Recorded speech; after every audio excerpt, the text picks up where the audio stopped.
welcome everybody. Thank you for joining us today for a WebEx training on our PEEP preschool exit assessment. And we're going to start with the alternate today. We hope that everybody out there is safe and healthy and staying sane through this interesting time in our world right now with all this social distancing and virtual education. So we appreciate you taking time to join us today. So we're going to start with the preschool, pre-kindergarten exit alternate assessment. And we've got Liz joining us from USBE. She's helping run our presentations. And we have a couple other fellow USBE people. But really quickly, I'll introduce myself. I'm Tracy Gouldy, and I'm the Special Education Assessment Specialist. So I oversee all accommodations and anything special education related to all of our regular assessments. And then I am the main contact person for alternate assessments for students with significant cognitive disabilities. So we're going to start out today by going over what is the purpose of the PEEP alt, who qualifies to take the PEEP alternate. We're going to look at the assessment items and scoring, and then some data entry procedures. Go ahead, Liz. Thanks. Okay, so I think the best place to start with what is the purpose of our alternate assessment is to look at the purpose of our regular PEEP assessment. So this was created and developed to understand the influence and impact of pre-K programming, and also to provide some opportunity for data-informed decision-making around what we're doing for those learning initiatives for those kiddos. So that was where the regular PEEP came from. And so with that, alternate assessment. So IDEA states that whenever a state or LEA or school has a required assessment for all students, a state must ensure that all children with disabilities are included in that programming. And so even if that means we have to have alternate assessments for those IEP teams that determine that's how students will participate.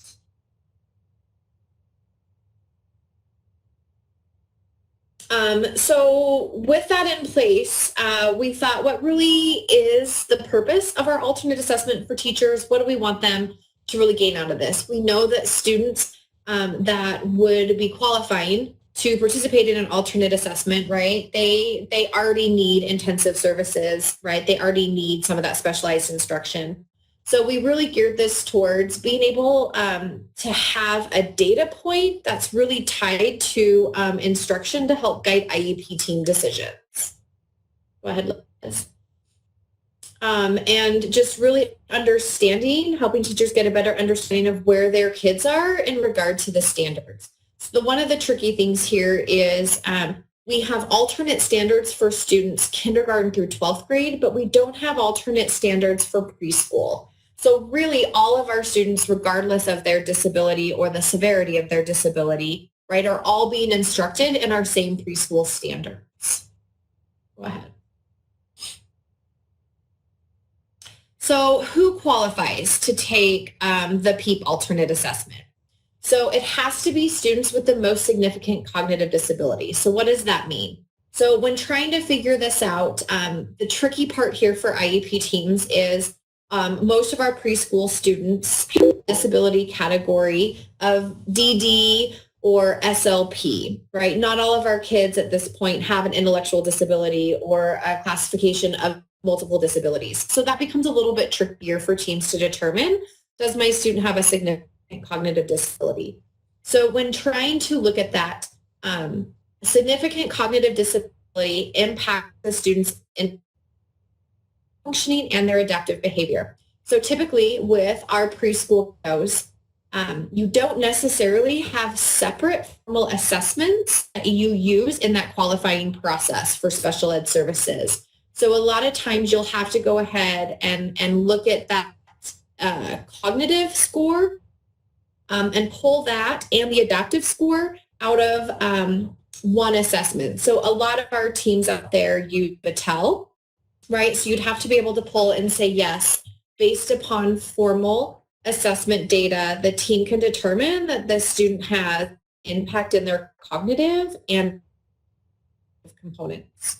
The student also requires extensive, repeated, and direct individualized instruction and substantial supports. So what this means is these kiddos need just beyond a typical accommodation in your regular setting, right? They take some pretty intensive services.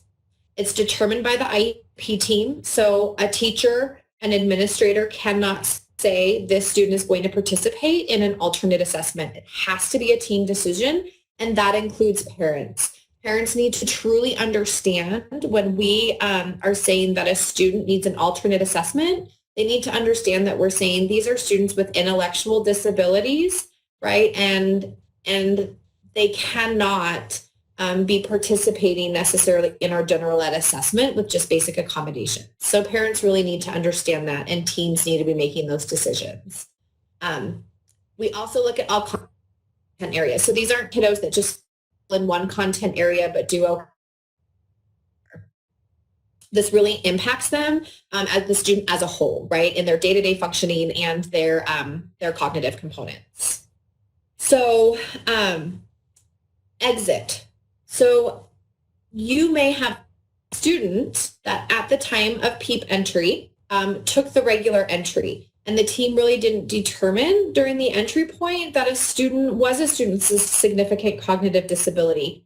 It's very likely that throughout a student's progress in that pre-K year, that maybe the team said, yeah, we might have an intellectual disability that we're working with here. And so you can have kids that would be on a PEEP exit alternate, but that were on the regular entry to begin with. But if that is the case, you just need to make sure that you're having those conversations with parents and they're part of that decision. So any questions around that right now? Give you guys a chance in the chat box. Sometimes I think this is the hardest part of the whole situation, is determining which assessment do we put our kids on. And you may have a student that you say, yes, has a significant cognitive disability, but if they can access the regular PEEP, then that's where we want them, right? We really don't want to start putting kids on what we call that alternate path at an early age, right? Without the team really understanding what that means, because a lot of times when we put kids on an alternate path, they don't come off of that. Jill says the same is true the other way. They took alternate, but now want to take regular PEEP. Absolutely. Yep. Kids can come on and off that. You bet. Perfect. So the other thing to think about when qualifying for alternate PEEP, right? It's not just because they're struggling in one area or another, right? It's just not because they have special education services, right? Or their special class in a specific location. Okay, we can be serving students with disabilities in many different settings. Go ahead, Liz. Okay, so what is our testing window for PEEP alternate? It's the same as our PEEP regular. So it's the last 4 weeks of pre-kindergarten from whenever your district has that date that ends. And the data entry will go into the data gateway at the same timeline as the other one by June 15th. And there's a link there to that data gateway. I think Liz will get a little bit deeper into during the regular PEEP, how you do that data entry. So the PEEP alternate design, what we did is we took the same areas that the PEEP regular is. And like I said, we don't have alternate standards. So when we designed this one, we designed it in a rubric format, and we went off the same categories and we looked at the same questions that were in the regular PEEP exit and looked at really just backwards chaining that. So we cover the categories, and we cover literacy, numeracy, and the lifelong learning practices are the same for both the PEEP regular and the PEEP alternate. Go ahead, Liz. Okay, so the PEEP alternate assessment is a rubric. So we look at literacy, numeracy, and they are related to skill domains and off of the same standards that all students are receiving, the early childhood standards. The rubrics are meant to be completed by the teacher more around like observational than really sit down and doing like an item level assessment like you would with the regular PEEP. So the idea was that hopefully you're collecting day to day, week to week progress monitoring around IEP goals and just where your students are in their skill sets with learning. So you may find that some of the rubrics, right, you may need to set up scenarios to observe students. You may need to do some one-on-one, but it was really meant to be kind of more of an observational tool. The rubrics are the same from entry to exit. So we do, those of you that may have done a PEEP entry alternate on your kiddos, use a different colored pen, but you're going to use the same rubric for both. Go ahead, Liz. All right, so here is an example. So when you look at the rubrics, the first thing you have on the left-hand side is really kind of that domain, that area that we are assessing. And it aligns directly to the regular PEEP. So you can see here, this one is vocabulary and it's aligned with PEEP question number 1. Go ahead, Liz. And then as you move across the rubric there, we start with, here's the early childhood core standard that it aligns with. And then you move into what we're calling our performance levels. So with the PEEP, we determined that 4 performance levels for students was appropriate. And you'll see we have a not yet emerging. Oh, go back, Liz. So we have not yet emerging, approaching target, and at target. And you can see that for not emerging, a student still earns a point. So our kiddos may not be demonstrating the skill at all, but they will still come out with a score. So at the end of the day, a student never will see like a 0 score earned. Go ahead. Okay, so how do we look at scoring at a performance level? So in order to move from one performance level to the next, from not yet emerging to emerging, right, to approaching target and at target, the student has to be able to demonstrate mastery of the skill set in each performance level in order to move into the next one. And when determining mastery, we lined it out pretty similar to how you would determine mastery on an IEP goal for a student. So typically, we look at 80% correct or 80% independence depending on the skill set. So we have left that very much up to the IEP team and teacher determination on how they're determining if the student has mastered that skill, which also is why it's almost becomes better as an observational skill, right? So if you look at this one here, like student turns towards the speaker when spoken to. So on an average, the student does this 3 out of 5 times, right? And so you get to determine that mastery piece. Go ahead, Liz. And then when looking at what can you use to determine scoring, you can use anecdotal notes, work samples, videos, performance data, observations. There is a lot of flexibility in how you are going about assessing or determining whether your students have gained this skill or not. Go back one more. Sorry, Liz. My bad. I paused on you. So the other thing is remember each student may be demonstrating this skill in a different way. So for example, here you have one student that may identify a detail in a story by selecting an item on a message device or communication device, while another student is maybe selecting their answer from a field of 5 picture cards, or they may be verbally demonstrating it. So just remember each student will go about being assessed in a different way. One of the key components, go back, Liz. One of the key components going from entry to exit. So if your students did the PEEP entry, However you assessed that skill set with that kiddo in the PEEP entry should be the same as how you assess it in the exit profile. So what we really don't want to do is to see you mixing up how you're going about assessing that skill set for those kiddos. Okay, so any questions so far around that? I'm not seeing a whole lot. And if anything comes up while we're going through these slides, please just add it into the check or the chat box. Okay, so let's go ahead and look at literacy really quickly. So we're going to probably kind of skip through some of this fairly quickly. You can always come back to this, and if I need to slow down, please just ask me to slow down or repeat in the chat box. But when looking at scoring, so for example, my red mark would indicate I used a red pen for my entry. So when I come back and reassess this for my kiddo, at the entry, my student was at emerging, right? They were able to give attention towards a picture when presented with the picture of the object.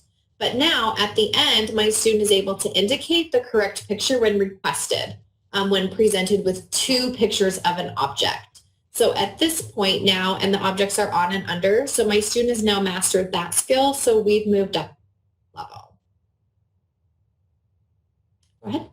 So at entry, my student was not yet emerging here, for example, right? They weren't demonstrating any skills. But now at the end, we are at a point where my student will open the book with proper orientation is not required. So at least we're now engaging with print materials. For number 3, we were not yet emerging at the beginning, but now my student is able to distinguish between objects and print. So that's a skill set that they have mastered. For question 4, for example, my student hasn't made any movement here, so we're still not demonstrating any skill sets. So they would still be scored in that same performance level. Go ahead, Liz. Okay, and same thing here. At the beginning of the year, my student was at approaching target, right? They will imitate writing movements, right, using any writing instrument, but my student is still not able to trace the given shapes using any writing instrument. So we're not quite at target yet. So for example, maybe my student is able to do the lines, they still haven't mastered the circle or the plus sign. So they have to be able to do all skill sets to move from one performance level to the next. Keep going, Liz. So here's a good example of my student has made progress as well. So at the beginning, we're at approaching target, right? They can identify pictures that correspond to a spoken single syllable word. And now we're identifying the picture that corresponds to spoken two syllable words. They've made progress here. Go ahead, Liz. So one of the other things that we did is we don't have a set number of skill sets at each performance level per question. It does vary. So at the beginning of the year, my student here was at the emerging, so they would turn towards the speaker when spoken to, but they still haven't made it into that approaching target because right now my student uses at least one word related to a presented familiar object. So I feel like they've mastered that. However, we are not using at least one related word to a familiar person. So because my student hasn't mastered both of those skill sets, they're still back at emerging. How does the syllable question apply to a deaf child? That was Lacey. So the X, that's a great question. Hold on one sec. So when I get to the end, I'm going to go through and I'm going to add up wherever my students were, right, whatever their score point was in each one of those to get my total. We have not done standard setting yet. So right now, all we know is here's our total. This is what their score was, and we'll be determining that later. So let's go back to the syllable question. Let's see, spoken two syllable words. So Lacey, here's my advice to you on this one. Begin to recognize syllables in simple words. So this is the early childhood standard. Is this something that you do instruction on? Is this a standard that you guys just skip? How would you go about So that's always my advice. Oh, she's responding. David or Kelsey, David, feel free to unmute. Yes. Yeah, so it's possible that it's impossible for them to be able to hear the syllables or the beat or the count. So I try to teach, it's hard to be able to teach something that I can't hear. Okay. With those who lip read or those who have listening devices, I guess that they would be able to do that. But this is a hard thing. It's hard for sign language to be able to focus on that beat and those syllables. So I just wanted your advice on how we could approach that. I think that is a great question. Lacey, will you send Liz and I that in an email? Maybe one of the things we need to consider is a not applicable, which we haven't done so far. And Liz, feel free to pipe in at any point. I think that's a great question. Thank you. No, Tracy, I think you're right. It's not something we've considered, but I definitely think further discussion around it should happen, and we can clarify via email and then make updates needed. Perfect. Great question, Lacey. Okay, so beyond that, so is there any other questions on how you go about scoring or how you move students from performance level to performance level? Okay, everybody seems to be on board. Okay, so we are going to, so numeracy, you're going to score it the exact same way. Okay, you're going to go through and figure out, does my student, right, have they mastered this skill set? Yes, no, and then you're going to go through and mark your rubric the exact same way we did with literacy. So we'll just kind of slowly move through each one of these so you guys can see. So this is another example of, right, so like at approaching target, my student was able to do all these skill sets. They were at approaching target at the beginning of the year. They're able to do one of the skill sets outlined in target, but not the other. So they stay in that approaching target. Go ahead, Liz.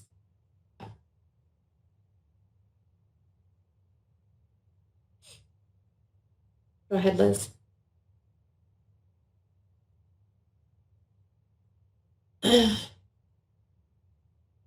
So another example, right? We were able to do one skill set, but not the other. They haven't mastered that, so they stay at that approaching target, right? Performance level.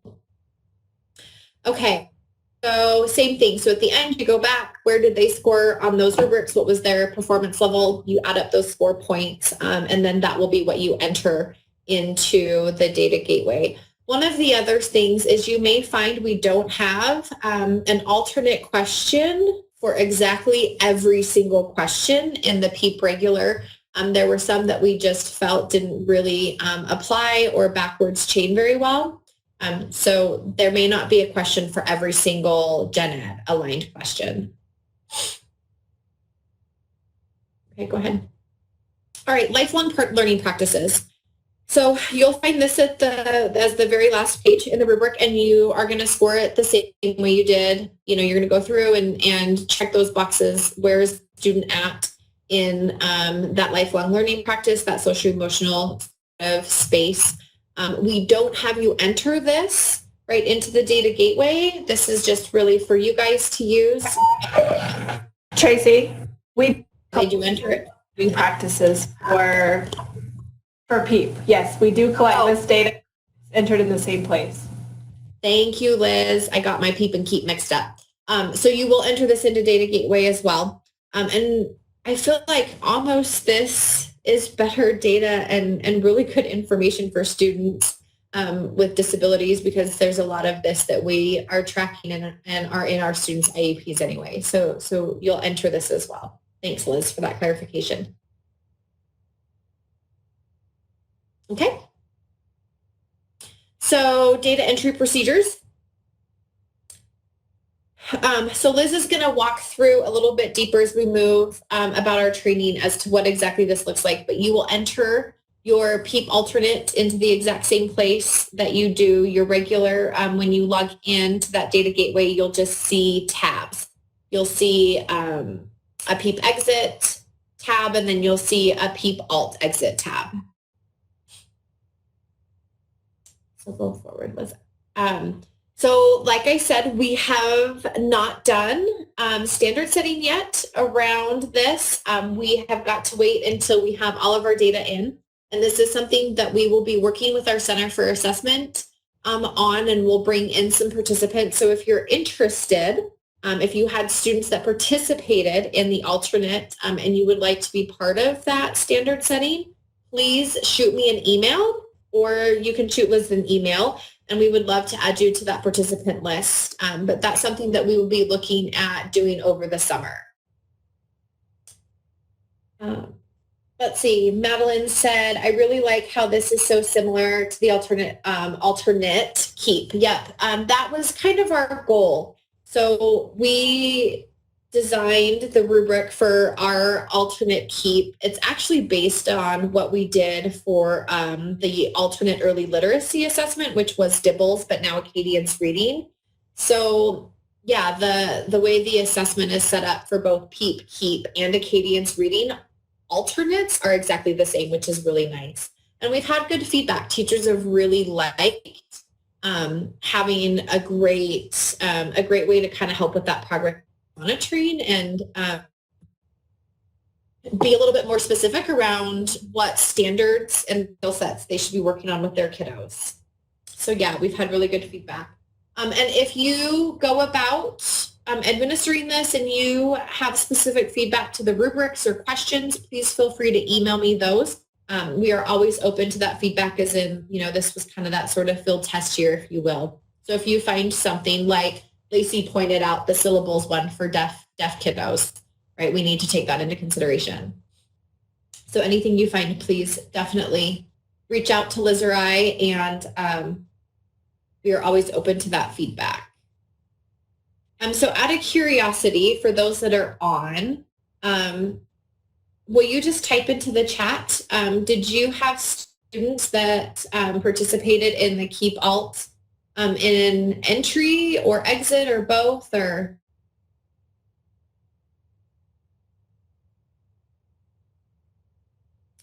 Couple yes, no's, yeses.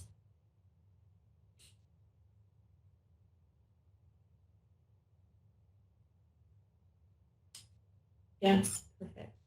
Yes, one in entry. Good. How many, is there anybody out there that did the regular PEEP for entry, but the team determined that we should maybe be looking into that alt for exit, just out of curiosity? Or I guess vice versa. Yes, we did alt for entry, but we're looking at regular for nope. So it seems like those that did entry are on track to do exit as well. So yes, one for exit. Perfect. Excellent. Well, I think at the end of Liz's, my email's out there, so please let me know if you have any questions, and then I'm just gonna hang on the line for accommodation stuff. Any questions that come up there. I attempted the regular, when no score was given, we decided on an alt at the IUP. Perfect. That is awesome, Heidi.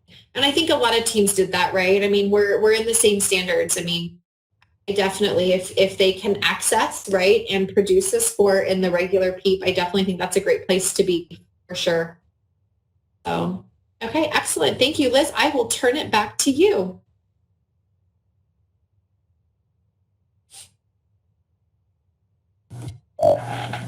So I'm Liz Williams, the Elementary ELA Assessment Specialist, and I oversee PEEP as well as KEEP and the content development for grades 3 through 5 on our RISE assessment and Acadience reading. So I am the one running the PowerPoint, and I will talk to you about the literacy items, but for now, just make sure that you have access to the assessment materials. We will be going over these questions individually, and it's helpful if you have the items in front of you that you can actually look at. And if you don't have a printed copy, you can find them on our website. The link's here on the page, or if you just navigate to schools.gov and find the assessment section, It's under the Assessments tab, and it's listed as pre-K. So I'm going to go ahead and turn the time over to Sydney Carter, and she'll introduce herself and talk you through basic information. Thanks, Liz. Yeah, I'm Sydney Carter. I'm the Assessment Development Coordinator at the Utah State Board of Education. And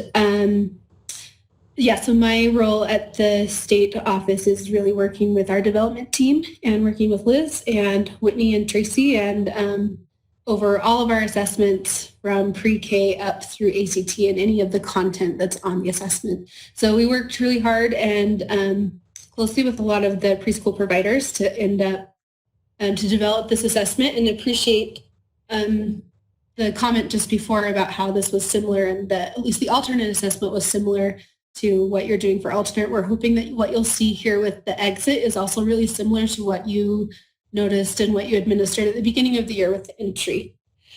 So we're going to review the purpose for giving the assessment today, and then each of the members of the State Board team of PEEP that will be presenting today will just introduce themselves as they get on. I think you've met most of us by this point. You'll have Whitney Grant as our math assessment specialist, and so you'll meet her in a little bit.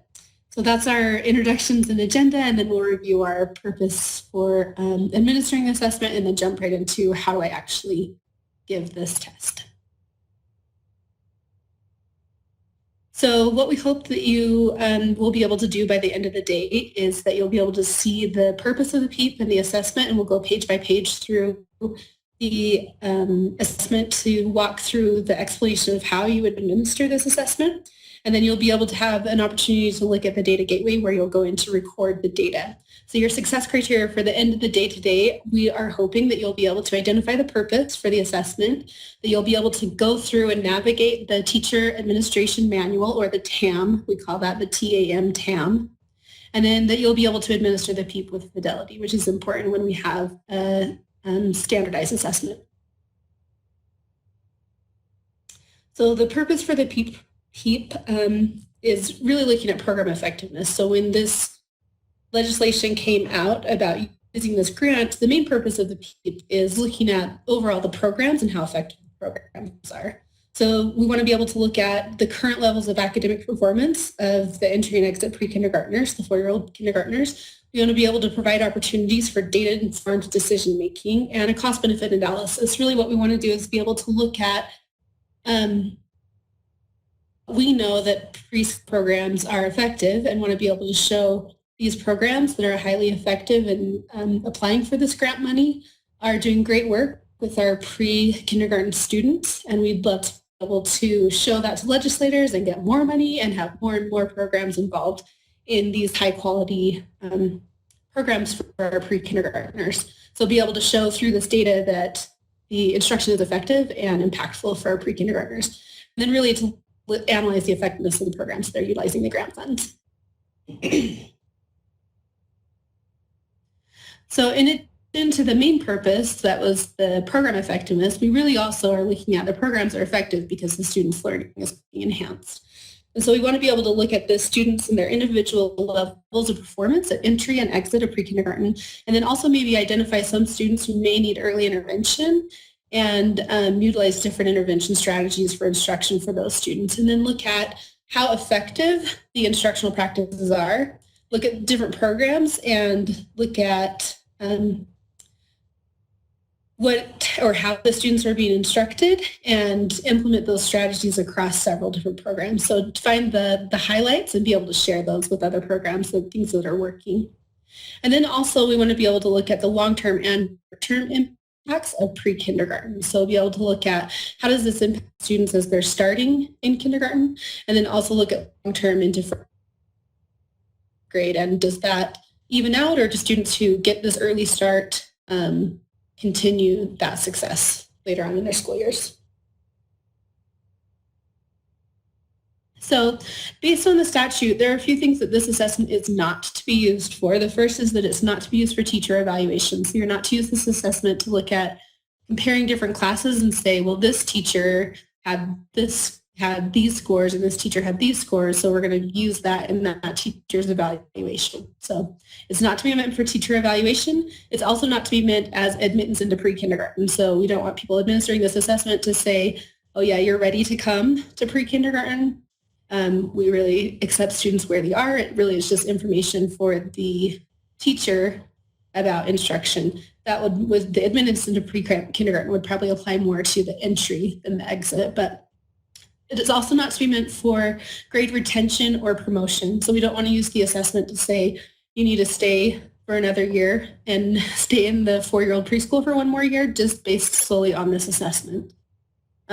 It's also not meant to be used for pre-enrollment or early enrollment into pre-K or kindergarten to say, well, this student prepared this or did this well on the assessment, so we should put them in kindergarten automatically and skip over the 4-year-old preschool, or start them in 4-year-old preschool when they're 3-year-olds, just due to the assessment. That's not what it's to be used for.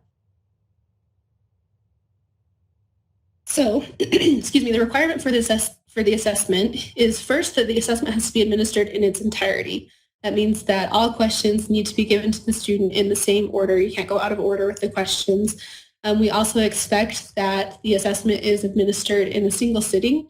We talked a lot at previous trainings about what if a student gets tired or things like that.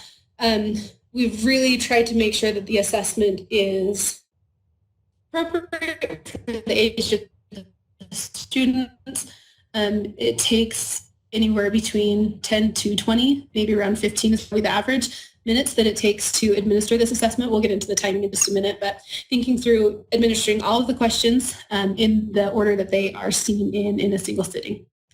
And then finally, you're also asked to follow the standardized test administration and the testing ethics policies.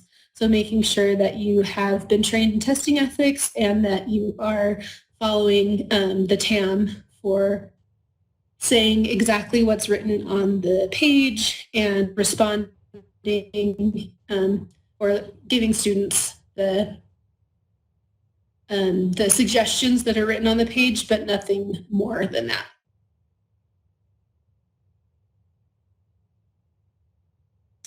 So the design of our assessment, let's jump into that. Really, the goal of the assessment is to measure the performance of students, their early childhood standards. So these standards are based on the end of year 4-year-old preschool standards on the exit.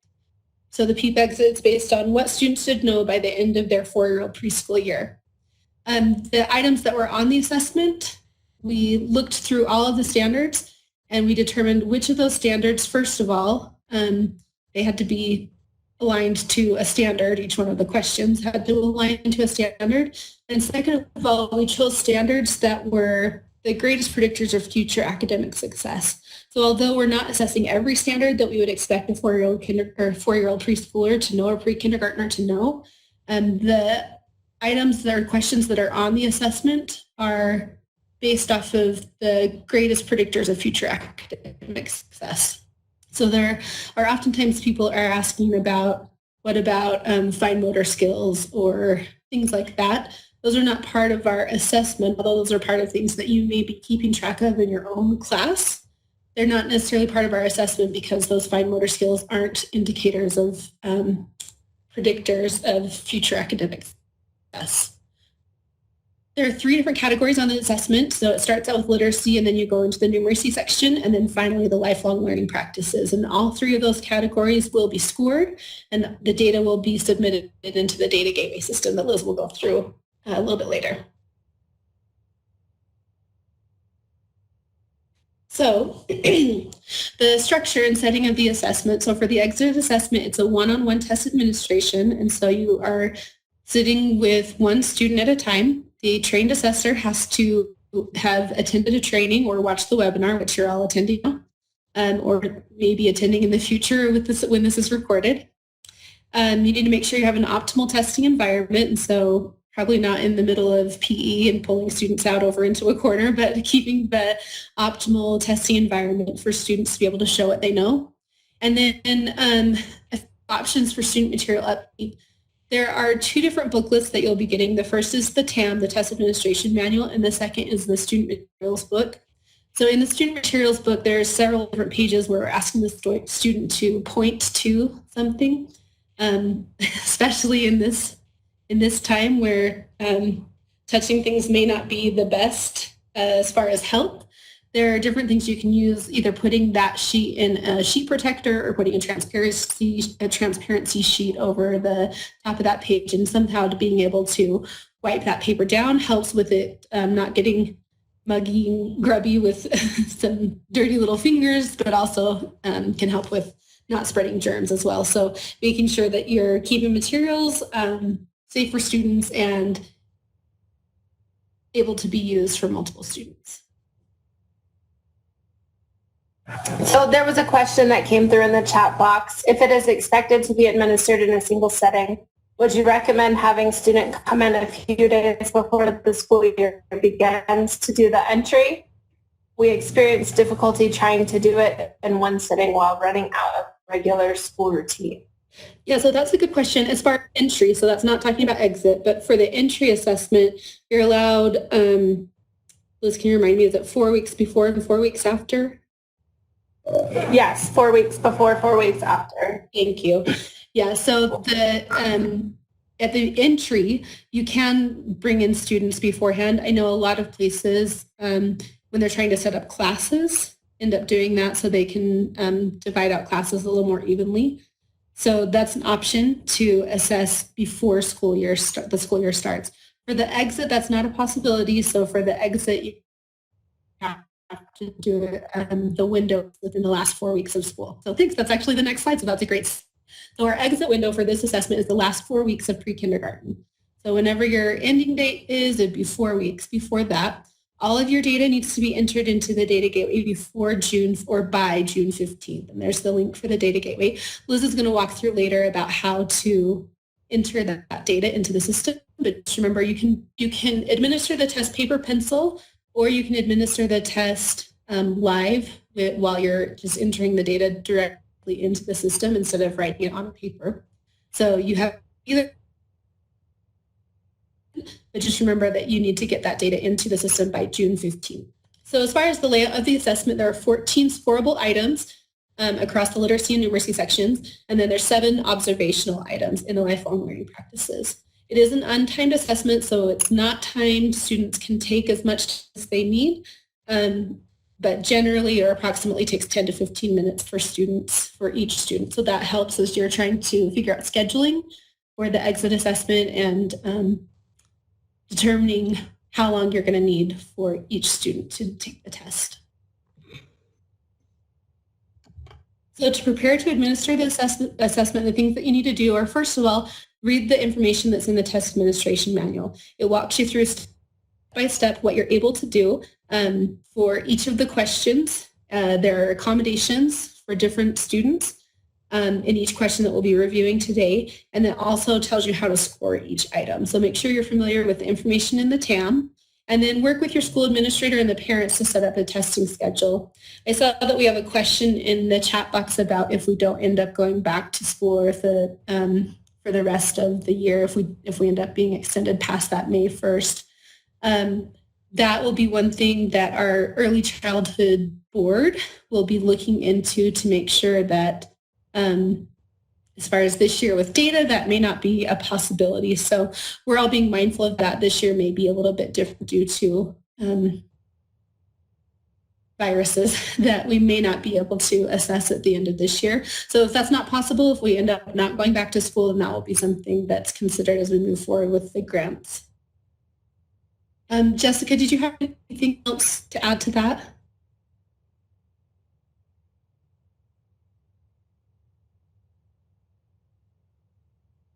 Okay, if she does, we'll let her respond in just a minute. So as far as the testing materials and what you need to prepare to get ready to administer the assessment, the first thing you need is a copy of the TAM, the Test Administration Manual, and you'll also need a copy of the Student Materials booklet. Then you'll also need 1 scoring sheet per student, or you'll need the student's login to be logged in on the data gateway. Then finally, you'll need a blank sheet of paper and a pencil, as well as 7 basic counting manipulatives. At the beginning of the year, they had to be real specific with the color. This one, it doesn't matter necessarily with the color, just make sure you have 7 of the same items of counting manipulatives. All right, so this is what your test administration and student materials booklet looks like. You can see that up in the top, the date was May of 2019. So you can see that you have the most recent version of the exit materials for the test administration manual and the student materials.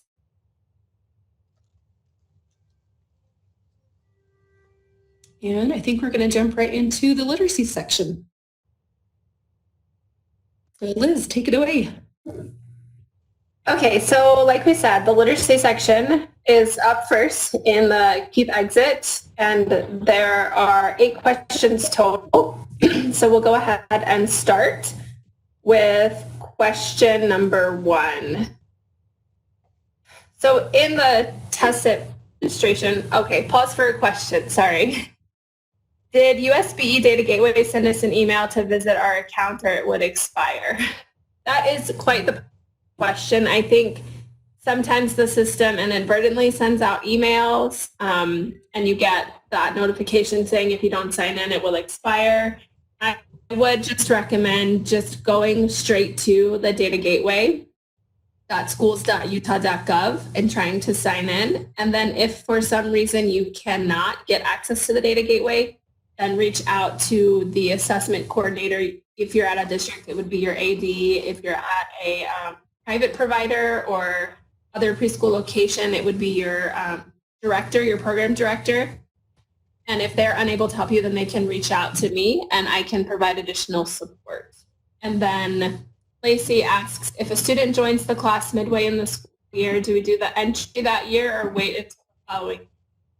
That's a great question. So since we're already past the deadline for data entry for the entry PEEP, I would say that you don't administer the entry to that student halfway through the year or later. And then the expectation is that the exit is administered to all students that are in your program during that last 4-week window. So if they are still in your program during the exit window, administer the exit assessment to them and enter that data in the data gateway. Now, specifically for the entry, the assessment window is 4 weeks before to 4 weeks after the first day of school. If you have a student that shows up in the 3rd or 4th week, please administer the entry assessment and record the data in the data gateway. If any students join after the assessment administration window closes, you should not enter any data for the student in the data gateway. You are welcome to administer the assessment just for your own personal purposes to have that information on hand, but we just ask any students that show up outside of the window are not entered, their data is not entered into the data. So there's another question in the chat box. We still did the entry for new students all through the year just to have a baseline to see growth. We couldn't enter the score into the data gateway. We wanted to see beginning scores for each student. Perfect. That is a great way to handle that situation so you have that data point to look at for future reference should you need it. Okay, so back to question number 1. The test administration manual is laid out very similar for all questions on the PEEP. You'll see at the top it lists the content area. For this one, it's specifically English Language Arts. And it also lists the standard alignment for that question, how it ties to the 4-year-old preschool standards. The next section you see in kind of a tealish bluish color is the instructions. The script that is printed in bold is information that you read aloud, and what is written in italics is an action that the teacher will take. The next section talks about the scoring for each individual item, and it breaks down how each item is scored. And then the last section right there in purple is the accommodated instructions. So in this section, if you have any students that have an IEP plan in place, or 504, you would use the accommodations that are listed in this section if the student has them in their IEP plan currently. So if you have a student that has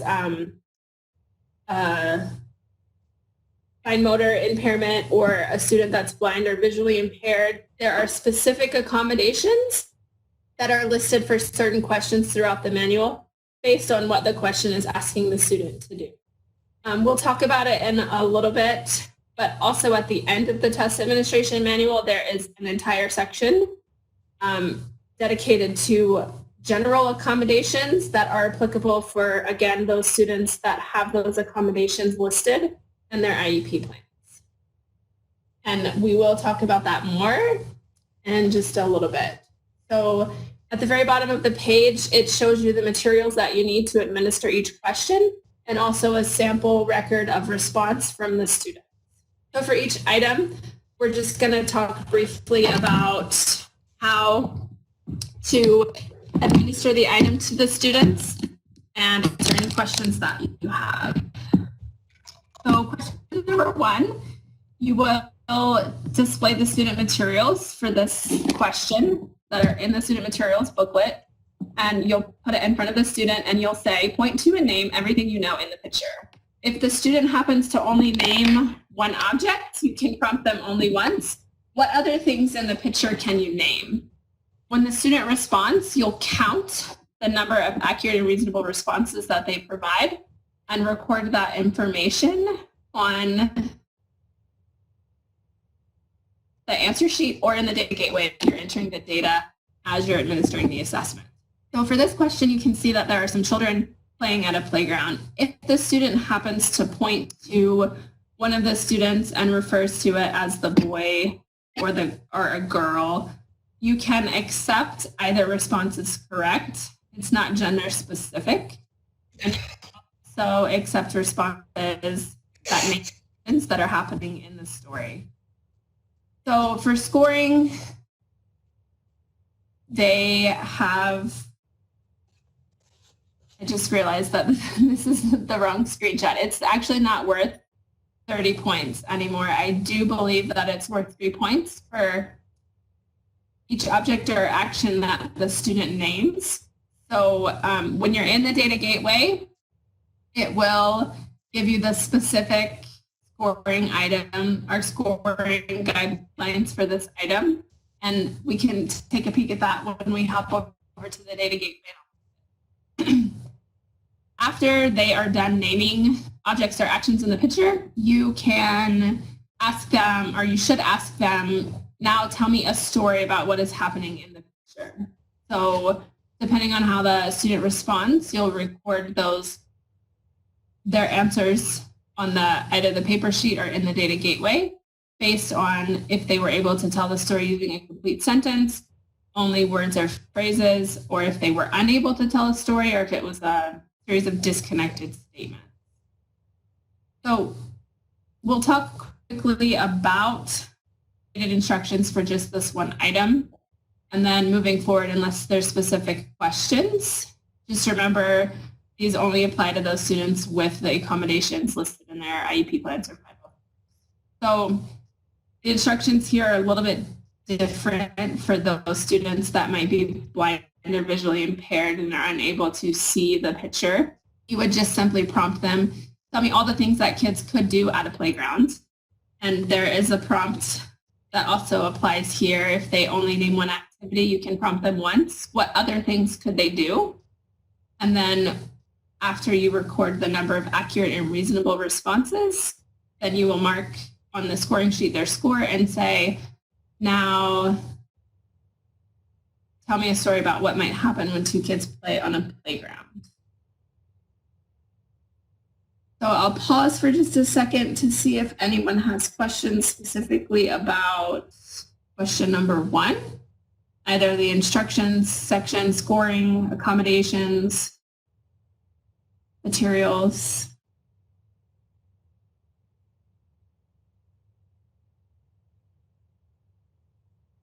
Okay, I don't see any coming through, but feel free to type them in the chat box and I will do my best to monitor that while presenting.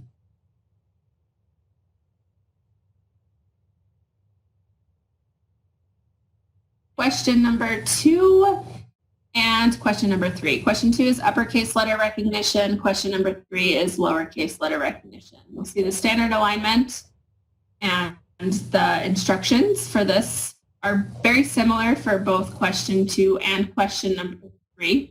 You will need student materials sheets for both. One of them is uppercase, question 2, and question 3 is lowercase.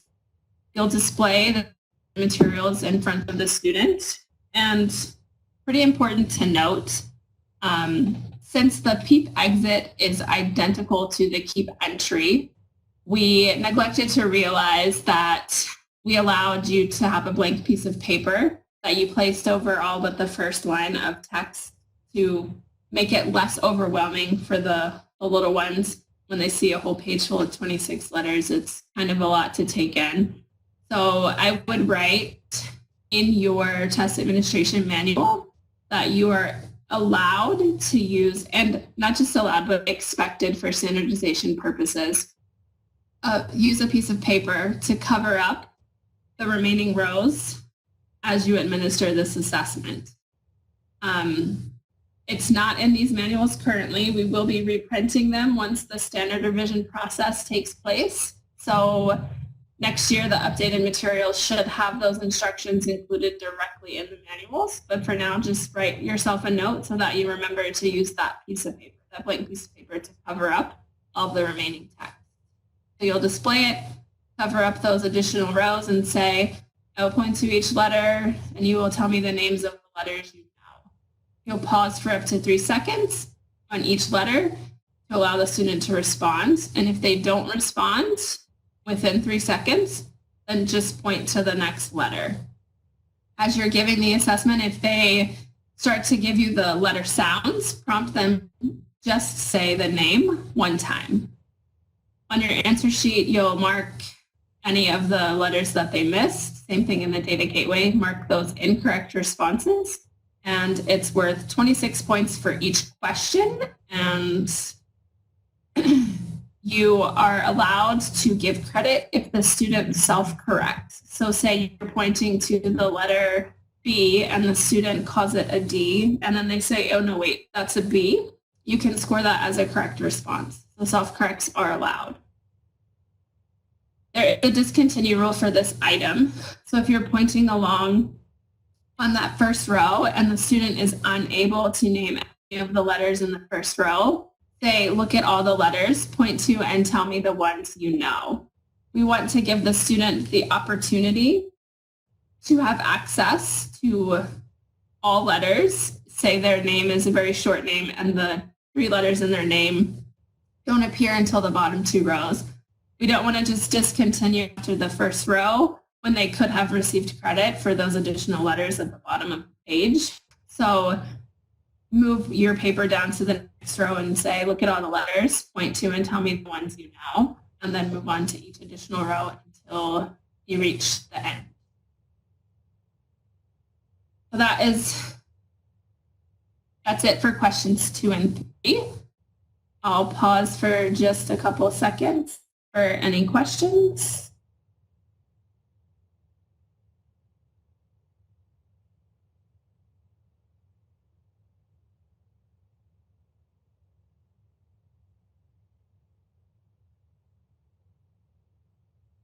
All right, moving on. Question number 4.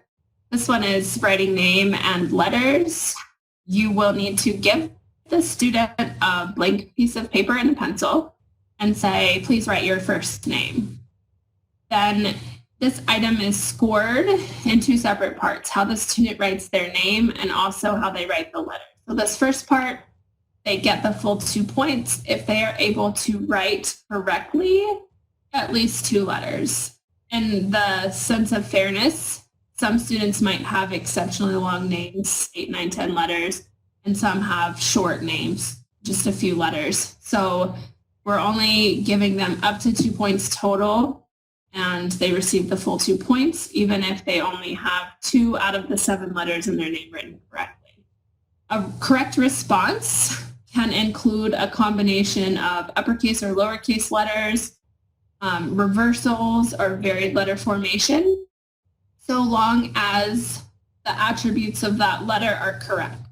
So if their name has the letter E in it and they write the letter E uppercase, but it has 5 lines coming off of the side, they wouldn't receive correct points for that letter because it doesn't have the characteristics of the correct letter E. Once they've written their name, you'll say to the student, now I'm going to say some letters. I want you to write the letters that I say, and you follow the text administration manual. The first letter I would like you to write is T. Give the student adequate time to write the letter and then move through the remaining prompts. This question might, is this one that has, this question might have students who are orthopedically impaired might need the accommodation to use whatever writing utensil that they use on a daily basis. So if it's not a traditional pencil paper, then you are allowed to use whatever assistant or computer or an AlphaSmart to have the students complete this task. It doesn't have to be completed pencil paper if they have that as an accommodation in their IE. Okay? So that's pretty straightforward. Question number 4 on writing their name and the letters on the page. Each letter is 1 point for correctly written letters, up to 8 points possible. So this question is worth 10 points. And you'll mark on the scoring sheet and in the data gateway those letters that the students were not able to write correctly. They wouldn't. Excuse me. So moving on to questions number 5 and 6. Question number 5 is first sounds. Oh, question in the chat box. So they still get credit for backwards letters. Yes, reversals are counted as correct responses for questions 4 and 5.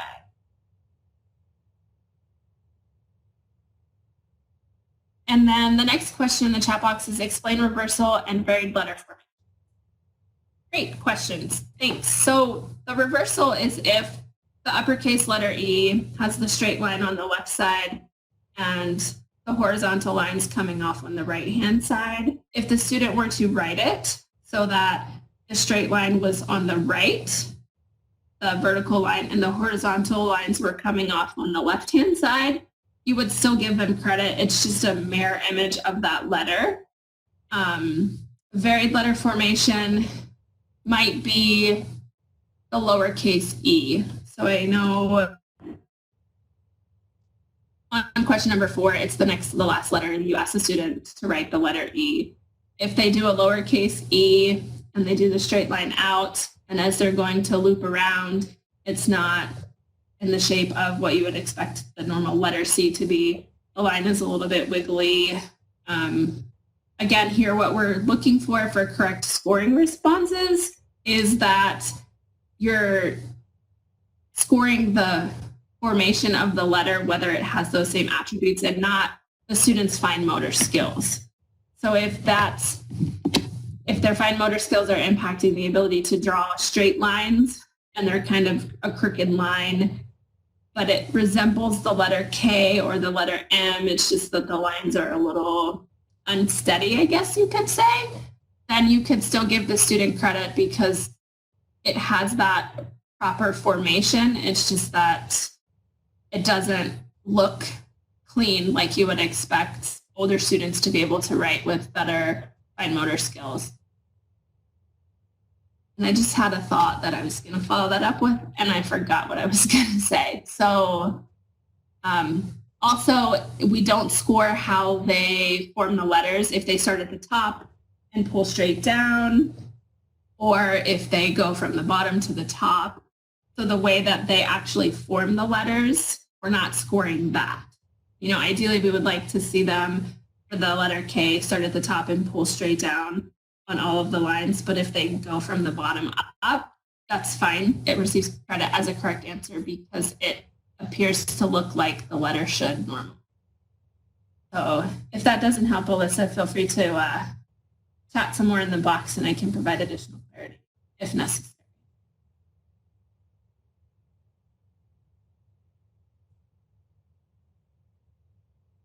Okay, questions 5 and 6, first sounds, letter sounds. Question number 5 is all phonemic awareness, so it's done auditorily and there are no printed materials that you need for this question. You'll read the question to the student, say listen to the word mat. The first sound in mat is mm. What sound do you hear?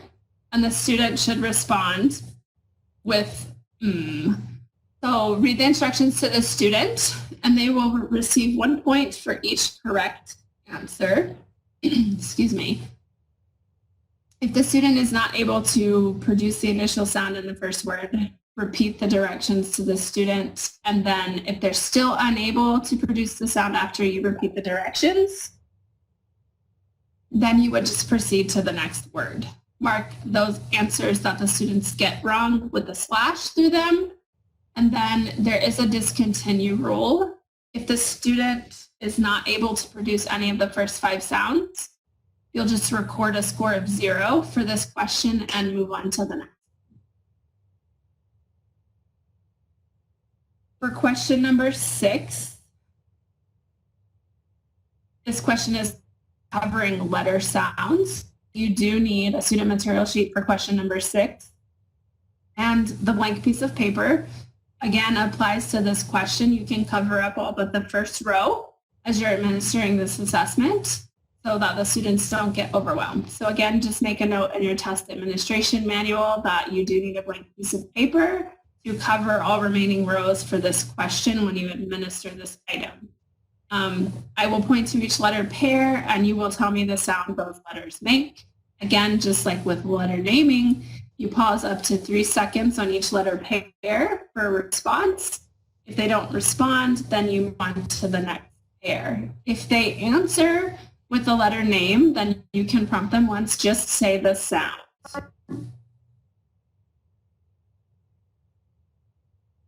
So the discontinue rule here, again, if they cannot say any letter sounds in the first row, then you say, look at all the letter pairs, point to and tell me the sounds you know. If they're unable to provide any of the sounds in that row, then move to the next one and move the piece of paper down. And then make sure you give them access to all of the letters on the page. Each correct letter sound is 1 point. When it comes to scoring, please make sure that you only give them credit for the short vowel sounds or the hard sounds. Excuse me. Excuse me, sorry. If the student happens to give you, say, for the letter A, instead of saying the student says A, ask if they know the other sounds. And if they're able to give you that short vowel sound, you give them credit. If they give you the soft sounds for the letter G or C, ask if they know the other sound and only score those hard sounds as correct.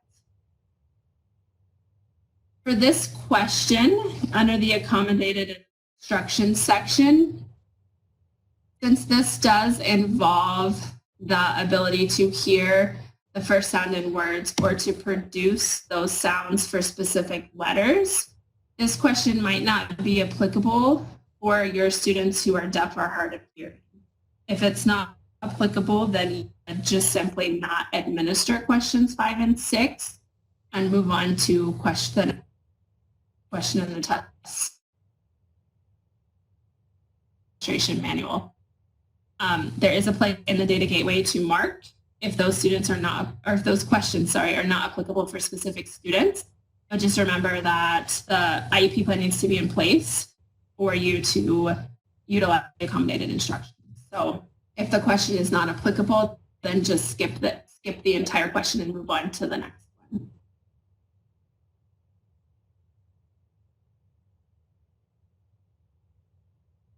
Okay, any questions about question 5 or 6? I know I realize some of the prompting is a little bit different on the screen that I have here, but I only had an electronic copy of the test administration manual because I haven't been to the office since this coronavirus outbreak, and I'm not able to see my electronic copy while I'm presenting. So I apologize if what I read didn't match up exactly with what you have in the TAM in front of you. But again, for standardized administration and for testing ethics, make sure you are reading TAM exactly as it's printed and saying just what's on those pages. Okay, great question, Brianna. If the student gives you both sounds for each vowel, you would just simply give them credit because they were able to provide the short vowel sound that we're looking for to receive credit. Excuse me. That is a great question. Any other questions?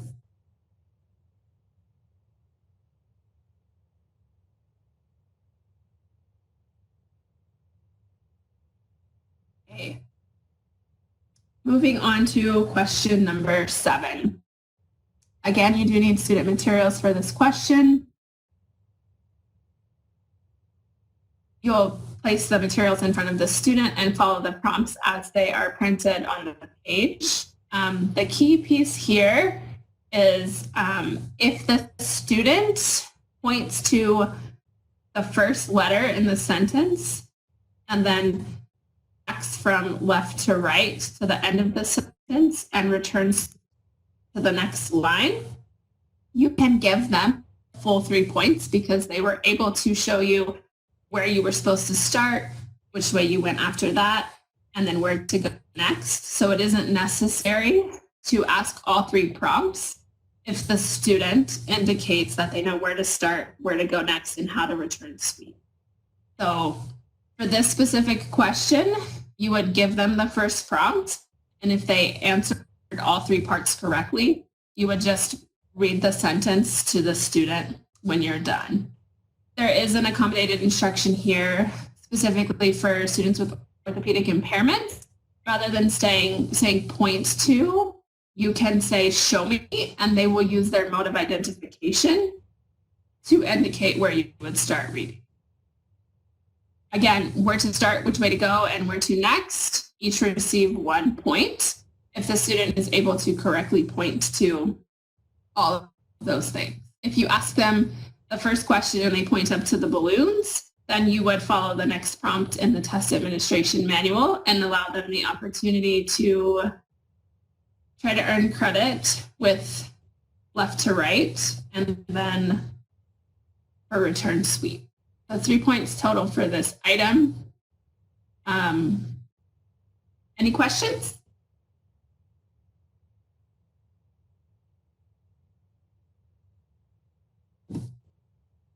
Okay, this is question number 8, the last question in the literacy section, and it's asking about concepts of letter or word.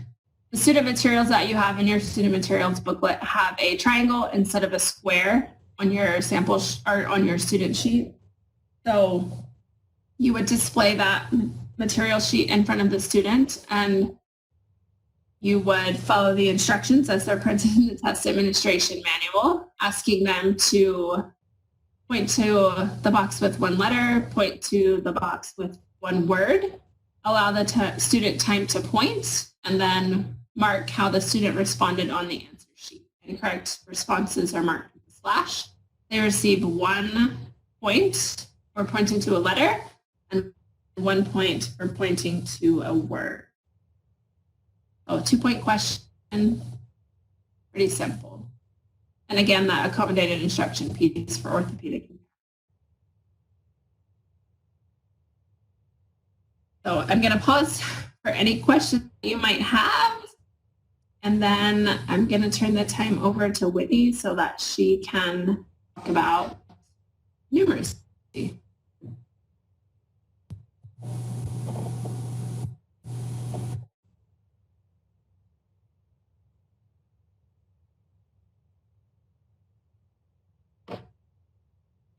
Okay, I'm not seeing any questions come up in the chat for the literacy section. If you think of one as we go ahead and type it in, and Liz can jump back in and answer that literacy question. Like Liz said, my name is Whitney Grant. I am the math assessment specialist at USBE. So I work on all math assessments from this PEEP assessment all the way up to our high school one. So if you ever have math assessment questions, I am your person. So we are going to start looking at the numeracy section of the PEEP exit. There's 6 questions. The first one is just a very basic one. Question number 9 is our rote counting. So there are no materials for this section or for this question.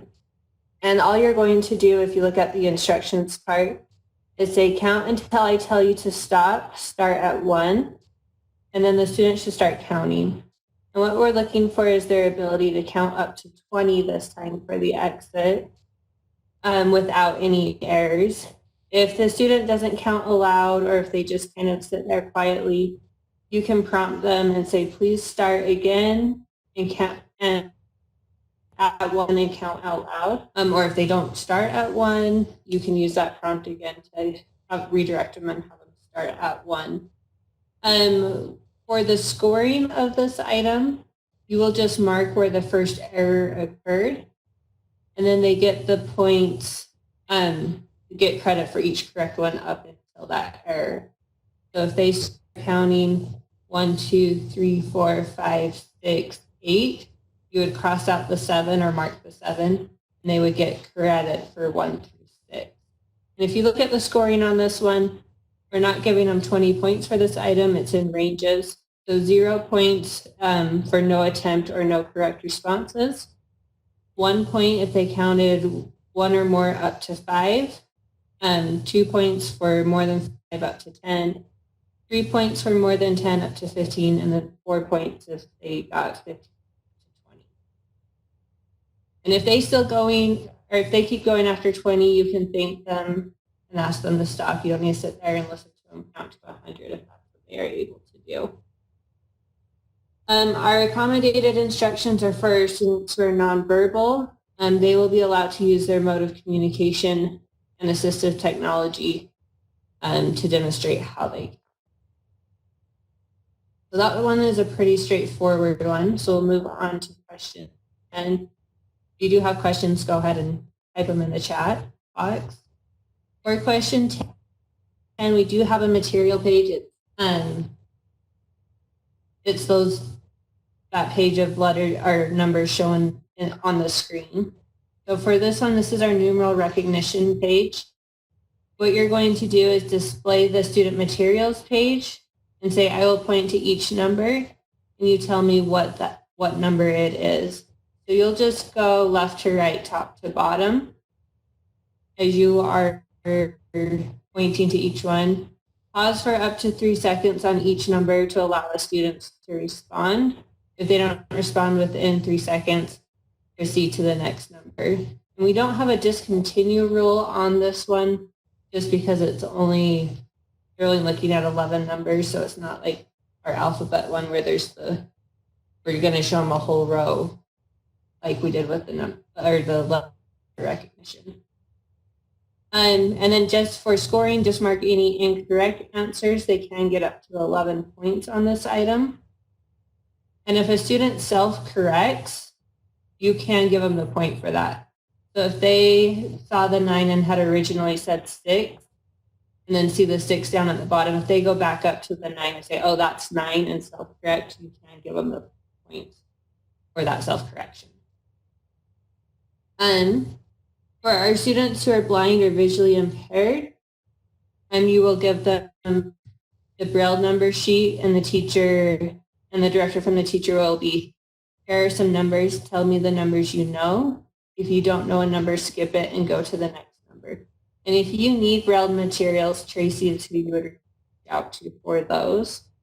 And then for your students who are nonverbal, they will be able to use any communication device they currently use that they use daily to communicate. You'll use the same material sheet, and you will say, show me the number when I say the name. And then you'll just randomize the numbers on the page. So don't go in the order that you see them. just randomize them, make sure that you get all 11 numbers, and the students will just identify those with their mode of communication. Any questions on 9 or 10 so far?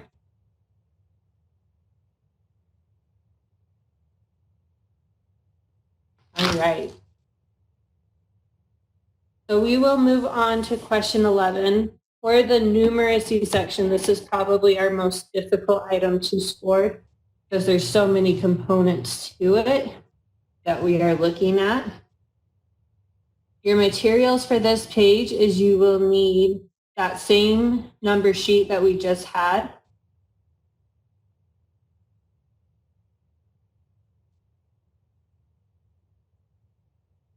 Okay, I just have the question, why is the number 6 different on question 10 than on question 11? I'm not sure I understand that question. Liz, do you have anything for that one? Question number 10 was, why is the number 6 different on question number 10 than question number 11? I don't see a question or a number 6 on question number 11.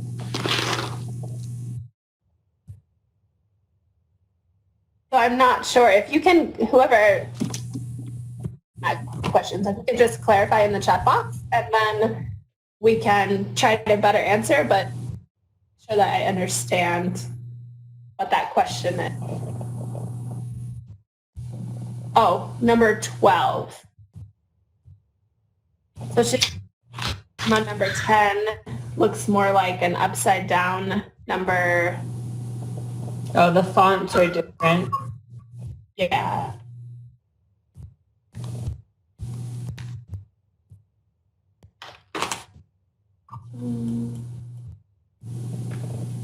Look pretty similar on the screen here, but again, I don't have the print in front of me, so that they're different, and that's something that we can make a note of. And If it is a concern, you can email Liz or myself when we reprint the materials. That is a font change that we can make if it is a concern for you. I do see that they are different fonts, so if that is a concern, just email myself or Liz and we can make note of that when we reprint the materials after standard setting. We can take care of that. Okay, so on question number 11, you need that same page with the 3, 7, 9, and 5, that material page. And then also you will need a set of 7 manipulatives for counting, and those can be whatever you use in your classroom. And Liz, can we just go to question 11 on the screen?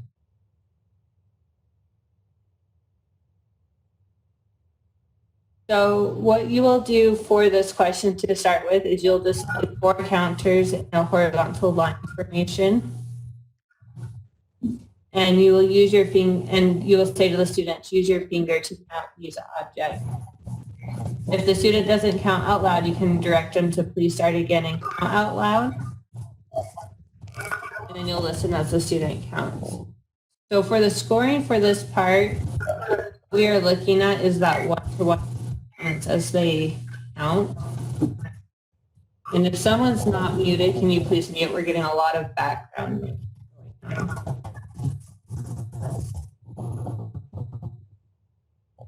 So you're looking at that 1-to-1 correspondence. So as the student points to the object, you want to make sure that they're associating the correct count with it and going through with that. So if you look at the scoring for the counting and 1-to-1 correspondence, they get 2 points if the student counts the objects correctly using 1-to-1 correspondence.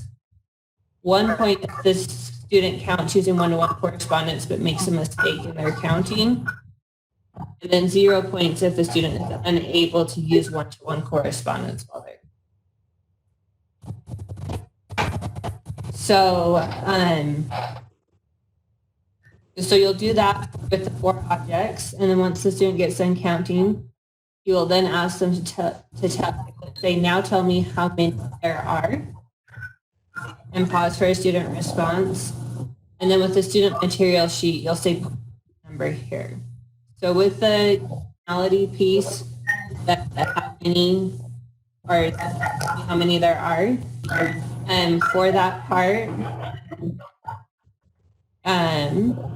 if the student made a mistake in their counting with the one-to-one correspondence, so if they skipped 3 and said there were objects and there's really 4, if when asked that cardinality piece, if they answer 5, point to 5 on the student material, they would still get the point for each. So we're not penalizing a mistake made in counting and carrying that, and then penalizing multiple times throughout that. So if they make a mistake in their counting, but then carry that answer through or self-correct, they get the point for the cardinality and the quantity to numeric. And then you'll just repeat that again with the 7 counters. So you'll lay out 3 more counters and then go through that text and that script again. Any questions on that item? Like I said, this is our most difficult item to score in section. And Whitney, really quickly, Melanie Jensen, Eddie Barnes, and Roxana Late, please mute your mics. Yeah, we're getting a lot of feedback on the screen. This.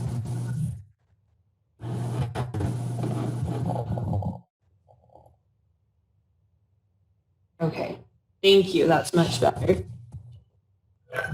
And I see the note about the text, so Liz and I will make a note of the text. And I'm not seeing any questions coming up for question 11. So we will do question 12. And Liz, I don't know if your screen is frozen, but it's not for us. Okay. Thank you, Liz. So question 12 is our numeral to quantity. So on this one, you will need the page from the student materials book that has the 4 numbers across the top with the 4 boxes that have the dots in them.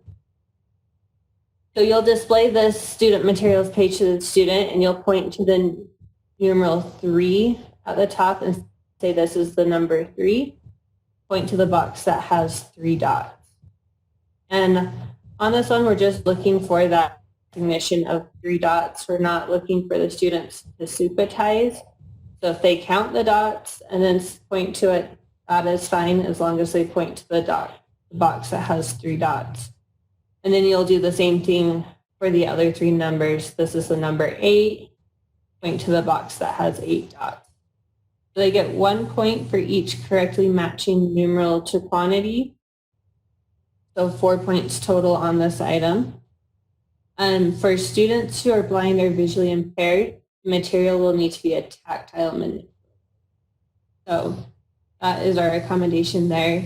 And then for our students who are orthopedically impaired, they will use their mode of identification.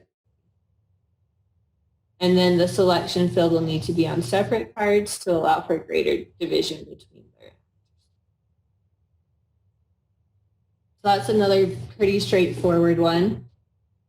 If you have questions on that one, you can go ahead and put them in the chat box. But I'm going to move on to question 13.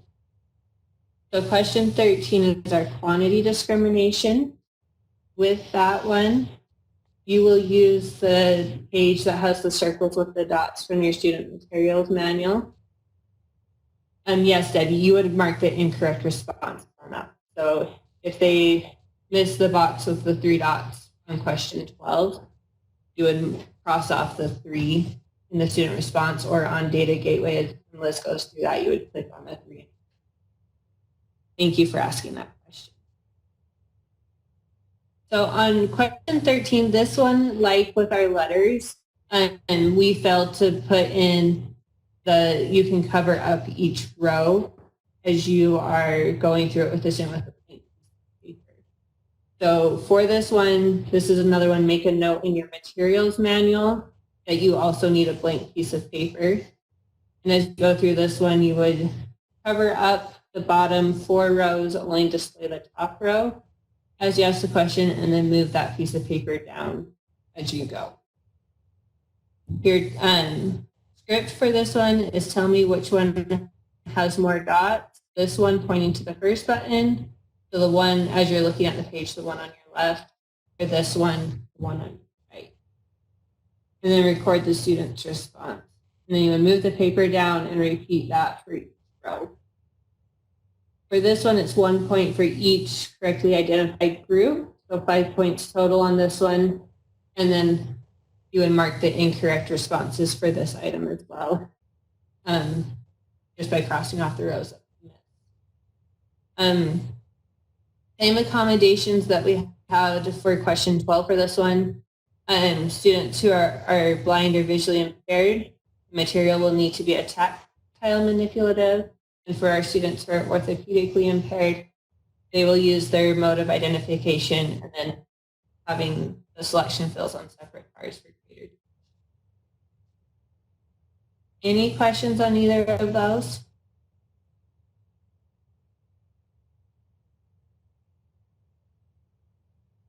Yeah, so Becca, for question 13, it's not written in there. That's what I was asking you to do, is for standardization purposes, we want everyone to use that blank sheet of paper to cover the row. So yes, to that question. So make a note for yourself on question 13. We do want that blank piece of paper to cover the. Thank you, Becca. Okay, we will move on to our last question, question number 14, shape creation. So on this one, you'll need a blank piece of paper. If you had enough room on the piece of paper that the students wrote their name and their letters on, you can use the back side of that, or you can have a new fresh sheet of blank paper. So you'll display the page from the student materials book to the student, and you'll point to the square, excuse me, and say draw this shape, and allow the student to draw it. And then you'll move through to the triangle, saying now draw this shape for the circle, and then for the plus sign. So on this one, you know these are littles that are still learning to draw and write. So we're not looking for perfect shape creation, but we are looking for the attributes.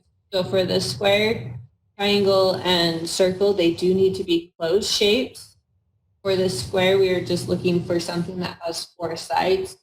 So if it ends up being more of a rectangle than a square, that's fine. If it's some other lines are slanted, that's okay. For the triangle, we're looking for the 3 sides. And with the circle, we're looking that they start at one point, go around and close that circle. And if it's a little bit more of an egg or a little wobbly, that's okay. If you have a student that puts their pencil down and just starts going around in a circle over and over and over again, like a racetrack, that would not count. So we're just looking for that 1 360 rotation ending where they started. And for the plus sign, we're looking for those intersecting lines. That's the point of that shape. So if they don't cross exactly in the middle like we see here, or if it's at a slant, it's more of an X, that is fine. But we are looking for those 2 intersecting lines. If you draw an outline shape of a plus sign, that doesn't count because they don't actually have those intersecting lines. So the intersection is the key for the plus. For this one, they get 1 point for each correct shape that they drew. For our students who are orthopedically impaired, they will be allowed to use the writing utensil they use daily. For students with significant fine motor disabilities, and if they're not using assistive technology yet, this might be a question that does not apply. And Liz will show you when she goes through Data Gateway how you mark that for your scoring. And then also for our students who are blind, this question does not apply. And so we have a way to mark that so that your students are penalized for not answering this question. this question and it doesn't apply. Once you finish this question, you can thank the students for participating in the assessment. And then as the test administrator, you will continue on to complete the lifelong learning practices, which are on page 30 and 31 of the test administration manual. And this is another place where we need you to make a note. This is the exit. So once you've assessed the student and then you're answering questions 15 through 21 for the lifelong learning practices, you're basing this on what you've observed of the student over the last 4 weeks class. So it's not just during the assessment like we did for the entry, because you've now worked with these students for a full school year. And we know that the 10 to 15 minutes that you're sitting down with them for the assessment isn't a full representation of who the student is.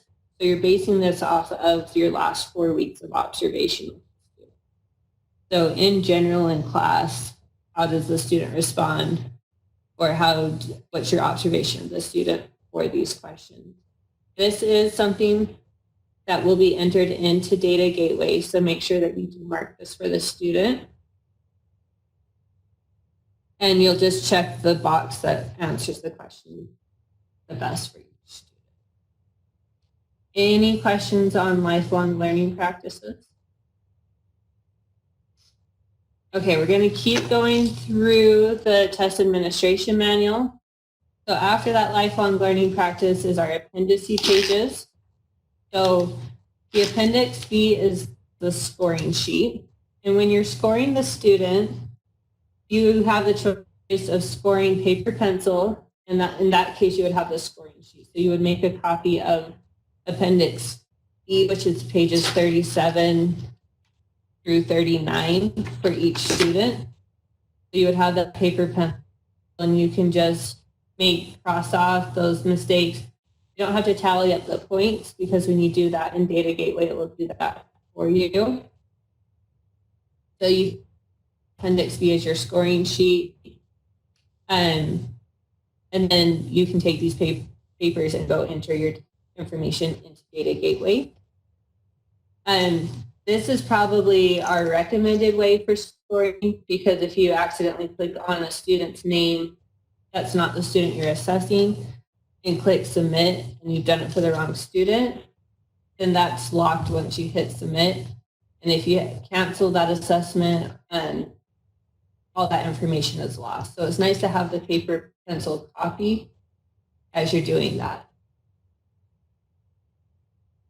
So if the person giving the assessment is not the teacher of the student for the lifelong learning practices, they would whoever's giving that assessment, I would have them go to the teacher and have them fill out the lifelong learning practices for those students. But it is the teacher's perception of the student, and it is still based on those last 4 weeks of class. Liz, do you have any differing ideas on that question from Lorraine? No, I think that's a great response, Whitney. If you have, say, an assessment team that goes out and administers the PEEP assessment to all of your littles, then I would just make that determination with your team. If you're going to score in the data as you're administering, then you would you have that information readily available to input, or you have the option to click save instead of submit. You won't be able to submit the profile if you're missing lifelong learning practices. So if a testing team is giving the literacy and numeracy questions, they can click save at the end of the assessment, and the teacher can go back in and input the lifelong learning practices scores and then submit the full profile. So you have a couple of different options how you work around that, but just make sure that you plan for it in advance so that when you sit down with the students, you're not caught off guard and unsure what to do. But I think either one of those recommendations would sufficiently meet the needs and allow you to have a testing team that administers the literacy and numeracy questions, and then the teacher can fill out the lifelong learning practices. Okay, thank you for that question, Lorraine, and thank you for the clarification. Any other questions on the scoring sheet or how to use it We do have the PDF of it on the USVE website. So if you just want to print off and then make copies from there, that is one option for you as well. And then flipping back to pages 34 through 36, this is a full list of the accommodations. So we highlighted a few of them for each item, but these are some general accommodations that students might have in their IEPs. And if these are accommodations that they have in general, you can go through these and look at them, and they would apply to the assessment as well for the ones that are checked. And if you need Braille or large print assessment materials, once again, Tracy is who you would contact, and her email is applied. If you have any questions about accommodations in general, Tracy would be your. Really quickly, Whitney, this is Tracy. So, and I just want to remind you all, so those accommodations that are listed in the back, as well as the accommodated instructions, right, per question, are for students who are on an IEP only, right? They have to be on an IEP, and they have to be accommodations or things that you are doing throughout day-to-day instruction for a student. So just remember, you don't want to do some different in instruction for those, or on assessment for those kiddos that you don't do in instruction. And I do understand that our littles at this point don't always have every accommodation outlined like we do when we move into those upper grades. So this is also a great time to start thinking about those things, and take note of what you're doing to accommodate kids during instruction. And you can always go into an IEP at any given point and amend those accommodations, right? Making sure that all team members are present and involved in those conversations. Okay, thank you, Tracy. And then just one thing to note, on page 35, we have the directions with an oral translation. What that pertains to is only the directions, not any of the scripts or pieces of the actual item. So it's non-item content that appears at the beginning of the test or between testing sessions. And there is none of that in the exit. So the oral translation into the student's native language does not apply for the exit because we don't have any non-item content directions that are a part of the assessment. And then Heidi Rasmussen said, when we use an accommodation page, it needs to be in the IEP.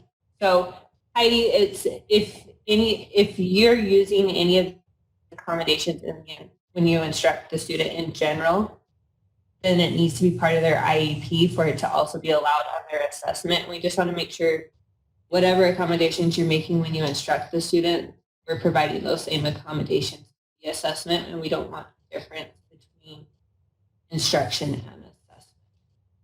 Tracy, if you want to clarify that any further, go ahead. I don't think so. Does anybody have any questions around the oral translation component? No, Heidi had just accidentally sent me a private message, but it just said when we use an accommodation page, it needs to be in the IE. Say that again, Whitney. She said, so when we use an accommodation page, or I think any of the accommodations from the accommodation page, it needs to be in the IE. Right. There should be something reflective in the IEP, right? And that's why it's important to be thinking about like, okay, are you accommodating during instruction, or, as you're going about finding things that students need, is it not in the IEP? You should, per FAPE, right, and IDEA, you should be going in and meeting with the IEP team and making those updates. Does that make sense? So there should be something reflective in there that the student needs, Braille or large print or whatever accommodation you're doing. Does that make sense? Does that help?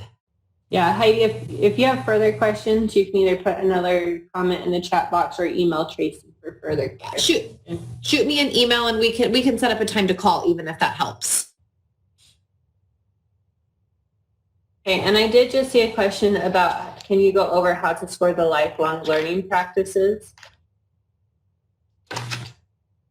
So as you go through these questions, you're just thinking, like if you look at question 15, opportunities to respond. So if you think about the student that you're doing the assessment for over the last 4 weeks of class, when they were given opportunities to respond, how did they respond? Did they respond confidently right away with an answer? Were they a little reluctant, but did eventually give a response? Did they refuse to respond, or just no response or acknowledgement to the question at all? So then you would just check whatever box applies to that student in general over the last 4 weeks of class and then move on to the next question. Does that help clarify the lifelong learning? Comment was from Mom. So if you need any further clarification.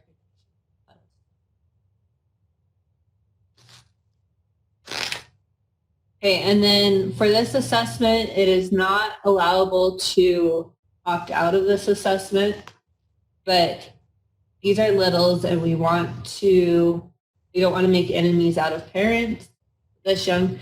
So if you have a parent that is absolutely refusing and they don't want their students to take this assessment, that is fine. It's up to you as an instructor to make that decision. But there is no official opt-out form for this assessment for the parents to fill out, and it is the expectation that every student takes this assessment. Any questions on that? Okay, we're going to turn it over to Liz for the data entry.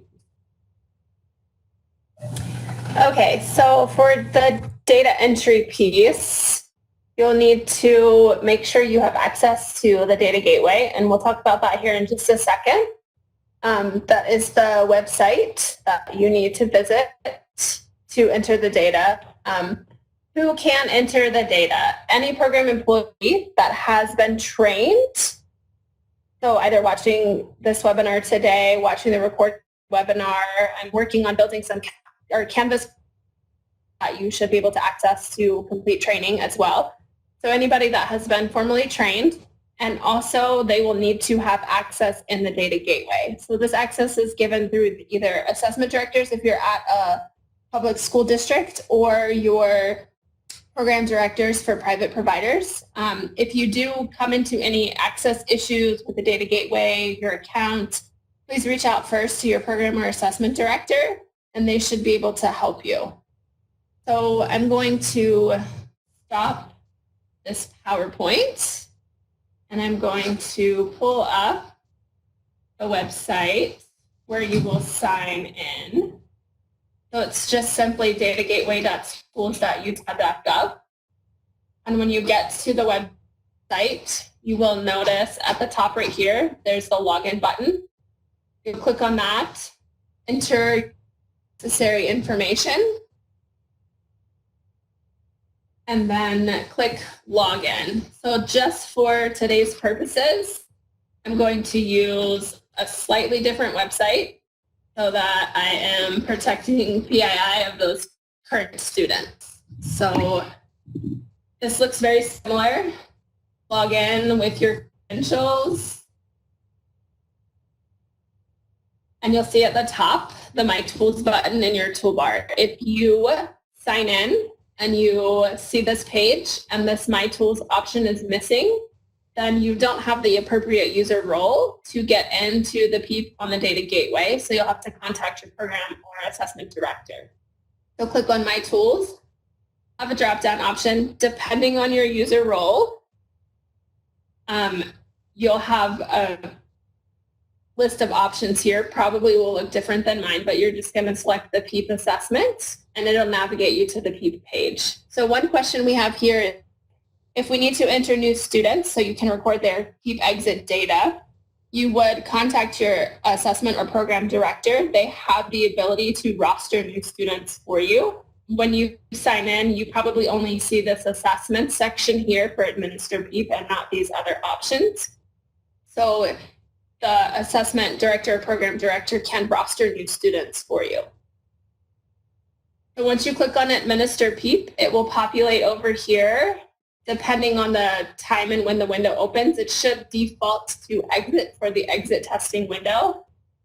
And your schools will already be populated based on your user role. And you should see your classroom here. So I'm going to click go. And you'll see my list of students that pops up right here. So I'm just going to go in real quick and do a couple things. So these are not real students, fake names, fake SSIDs, just in case you were wondering about PII information. So I sat down with little Stanley and I'm ready to administer the assessments. I will click on Not Started. It will take me into the PEEP interface and display each question one by one. And it's very similar to what you see in the test administration manual. So you have the option to assign points for each question. And you'll see down here at the bottom, there is a box that has blank out of 5 points. Once you make answer selections for all items in this question, it automatically populates the points for you. You're not able to adjust that total. All the calculations happen on the back end, and the computer does that all for you. So you'll simply just scroll through and mark the responses as the students either A, give them to you while you're testing live with the student, or B, as you're entering from paper. Some sections have strike-through options over here on the left-hand side. So if the student misses some letters, you simply just click on it. If they happen to miss a whole row of answers, you can click the checkbox next to it and it'll strike through the whole row. If you accidentally realize, oh, the student did in fact get them all correct, you can check the all correct button and it'll clear out any of the answers you previously recorded. Or if the student misses them all, you can just select all wrong and it'll mark through those answer choices. So just click the appropriate responses as you go through. I'm just going to try to show you what happens if you get to the end of the assessment and you think, okay, I'm all done, I'm ready to submit. You can click the submit button and it will submit the data. Sorry, I forgot about the lifelong learning practice.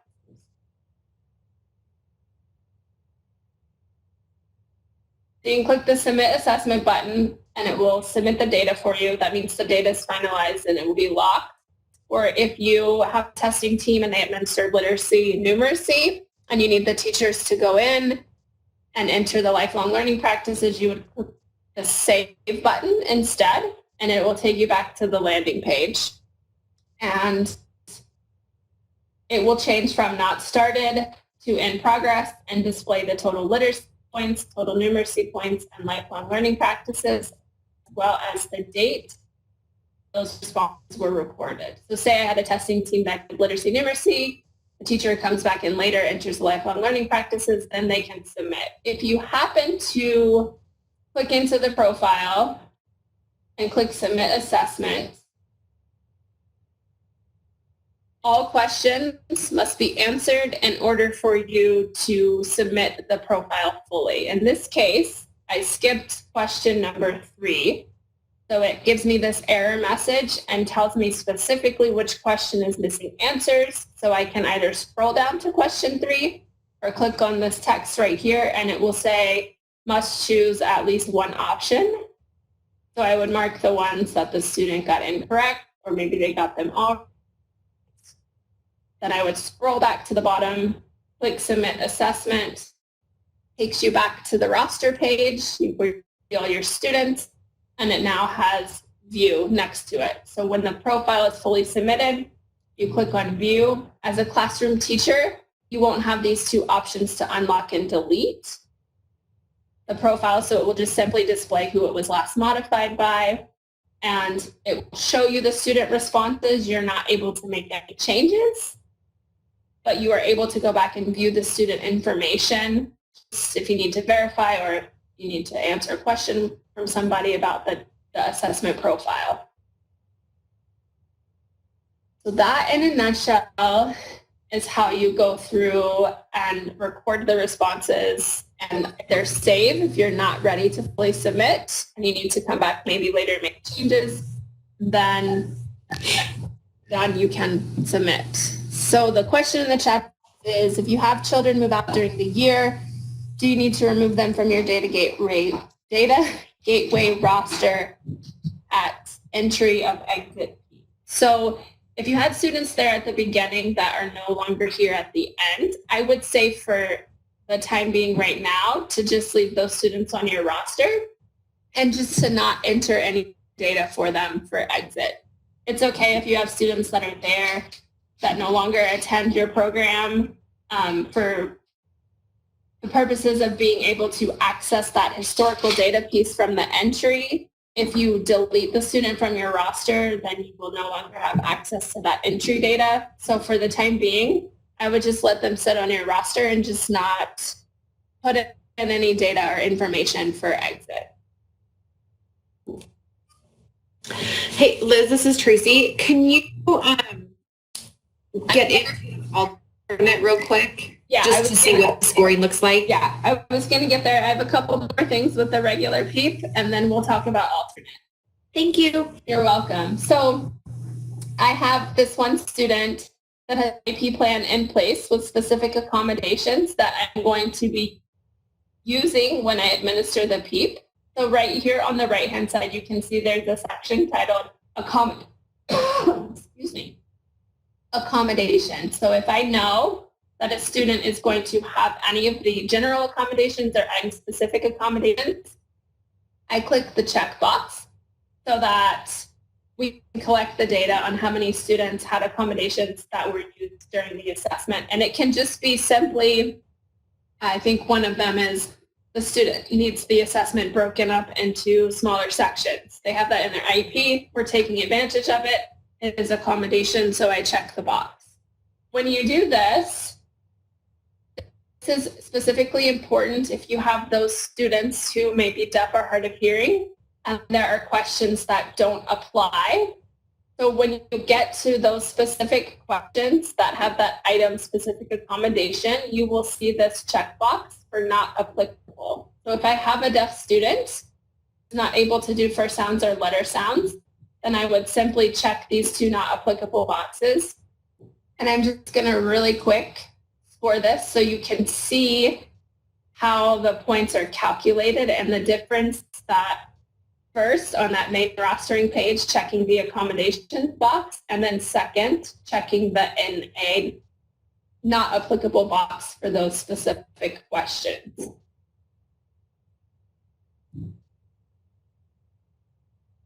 So for this specific student, if they just have the deaf or hard of hearing, this question number 14, they're able to draw those shapes to create those shapes. So I wouldn't have to utilize this not applicable button here. So I'm only going to check the not applicable for those items that the student may not be complete. So when it takes you back to the rostering page, you'll see here that the point calculation is slightly different. Since I checked that not applicable box for those two questions, now this student only receives those points for questions they were able to access. The questions that they received not applicable for, those points aren't calculated into their total score on this main roster page. So when I checked that accommodation piece, the student was able to earn 72 out of 72 points possible, whereas Stanley here didn't receive that accommodation, was able to those items and had a possible 100. So again, if it says view, that student's profile is fully submitted. If it's in progress, then you can still go in, make changes, save and submit. But just ensure at the conclusion of the assessment window, whenever the assessment's given, maybe not this year, but next year, just make sure that all of your students have a score and the word view that should have a score and the word view next to it. Any questions about the basic data entry for the regular PEEP exit assessment? Again, if you have students missing from your roster, reach out to your program director, assessment director, and they should be able to add them for you. Excuse me. So if you need to change to the alternate assessment, you would just simply click on the assessment type drop down, and you'll notice that all of my roster disappeared because I made changes.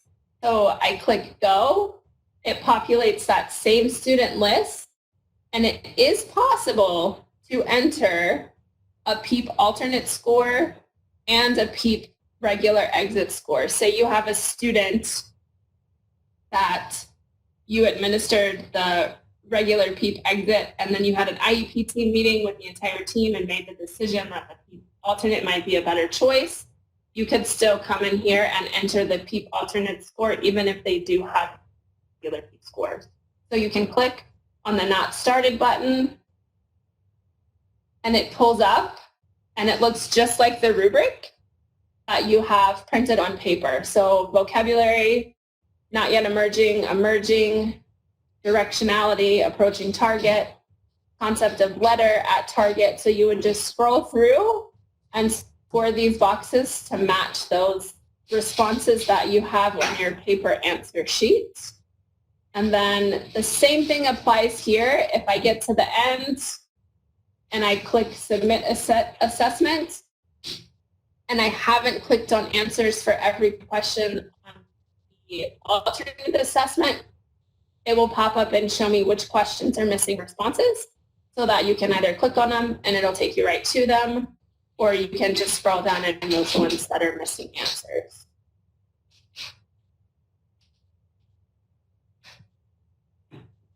So when I get to the end, I click Submit Assessment, it takes me back to the main landing page, and the profile is submitted because the word view appears next to the student, and it gives you the total points for each section, literacy, numeracy, and lifelong learning, and the date it was reported. So Tracy, do you have any more questions or specific things you want me to cover for that? Nope, I think that is good. Does anybody else have any questions on how you're going to toggle between the two?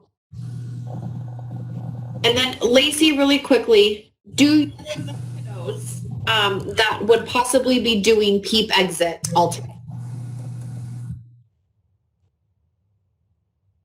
Or are they in the regular PEEP exit?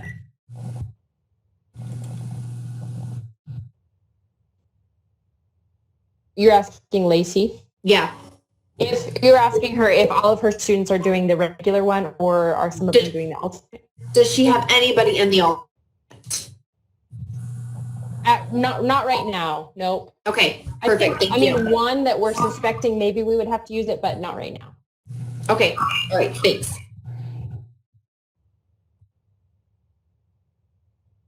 So that's pretty much it for the data entry piece. It's laid out pretty much just like the assessment manual is. And if you're giving the assessment to the students as, or if you're scoring the assessment as you're giving it to the students, and you just walk through question by question and make sure you record the correct answers that the students give you. Click Submit Assessment, and you're all done. Just know if you come in and make any changes that you have to click on the Save button. If you click Return to Class Roster, it won't maintain any of those changes that you made. Mama. So once you're here, you'll see all your students. If they all have view here, then you are all done, good to go. Blah, blah. Okay, any specific questions about entering the data on the data gateway?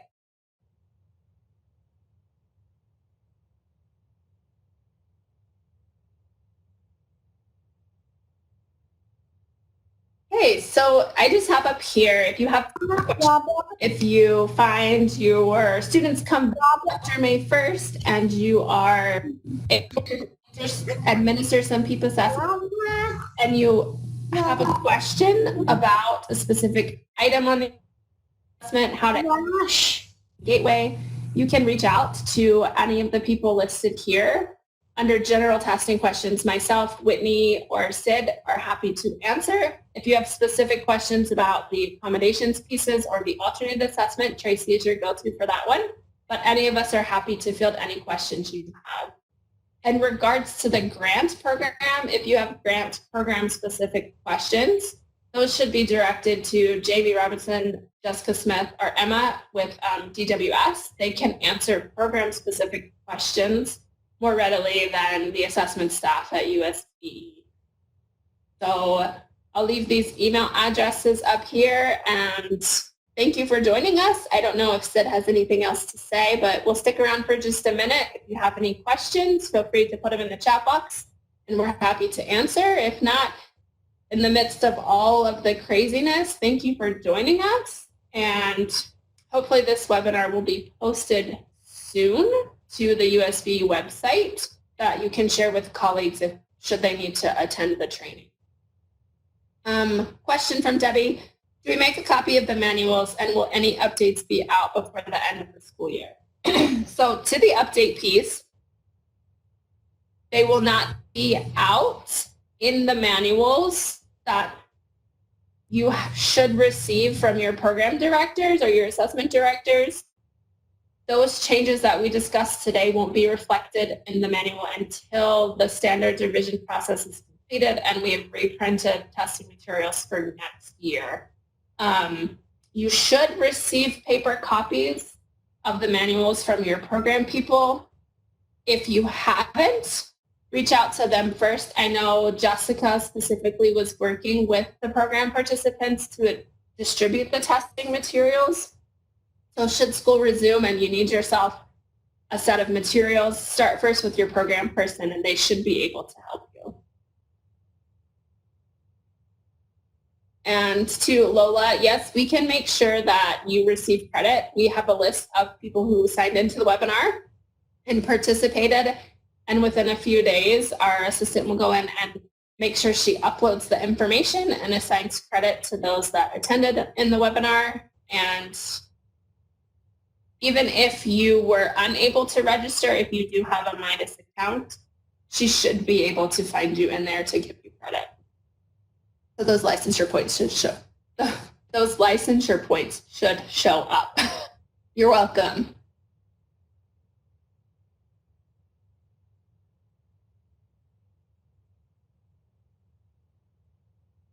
All right, so if you have questions, feel free to type it in the chat box. Otherwise, enjoy the rest of your afternoon and have a nice weekend. Thanks for joining us today.